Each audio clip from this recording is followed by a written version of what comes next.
বন্ধুরা, আপনাদের নতুন বছরের শুভেচ্ছা জানাই। রামনবমীর দিনটি অত্যন্ত গুরুত্বপূর্ণ দিন, তাই রামনবমীর দিনকে সৌভাগ্য বৃদ্ধি করবে এই রকম ছোট্ট কাজটি আপনারা আজই করে ফেলুন। রামনবমীর দিনে নিজের সৌভাগ্য ফেরাতে শ্রীরামচন্দ্রের কৃপায় আপনারা আপনাদের জীবনকে সুন্দর করে তুলুন। রামনবমী অত্যন্ত পবিত্র একটি তিথি। এই উৎসবটি দেশের বিভিন্ন জায়গায় পালিত হয়। এই দিন পুরুষোত্তম শ্রীরামচন্দ্রের জন্মদিবস। সমস্ত উৎসবের মধ্যে এই দিনটি একটা বিশেষ মাহাত্ম্য রয়েছে।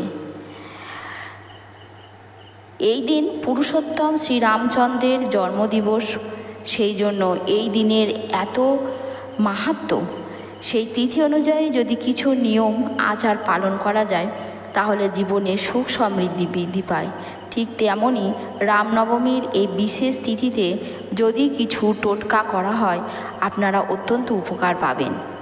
বন্ধুরা, অবশ্যই নতুন বন্ধুদের উদ্দেশ্যে বলা, অবশ্যই যেন আমাদের এই চ্যানেলটিকে সাবস্ক্রাইব করে রাখবেন, যাতে আরও অনেক নতুন আপনাদের প্রয়োজনে লাগবে এরকম ভিডিও আপনারা দেখতে পান, এবং আপনার আপনজনদের কাছে এই ভিডিওটি শেয়ার করবেন। তাই রামনবমীর দিনকে এই ছোট্ট টোটকাটি করুন।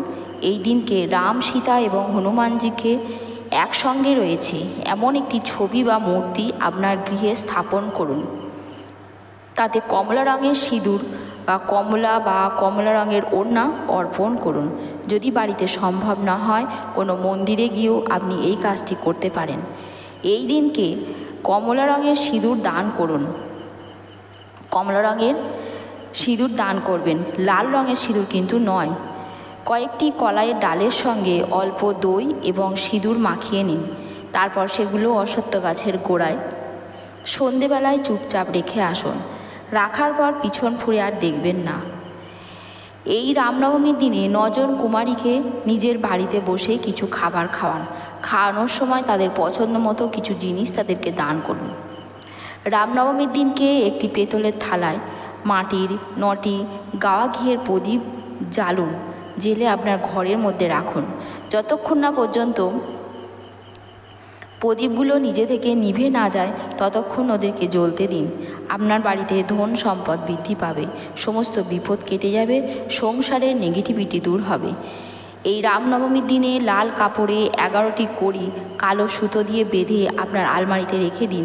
আপনার সংসারে শ্রীবৃদ্ধি হবে, দেবী লক্ষ্মীর আশীর্বাদ আপনার সংসারে পড়বে। অবশ্যই আপনি এই দিনকে পশু পাখিদের কিছু খাবার খেতে দিন। গরিব দুঃখীদের কিছু খাবার দান করুন। 11টি অশ্বত্থ পাতা ভালো করে গঙ্গা জলে ধুয়ে পাতার ওপর সিঁদুর দিয়ে শ্রীরাম লিখে ভগবান শ্রীরামচন্দ্রের চরণে নিবেদন করুন। বন্ধুরা, অবশ্যই আপনারা এগুলো করতে থাকুন।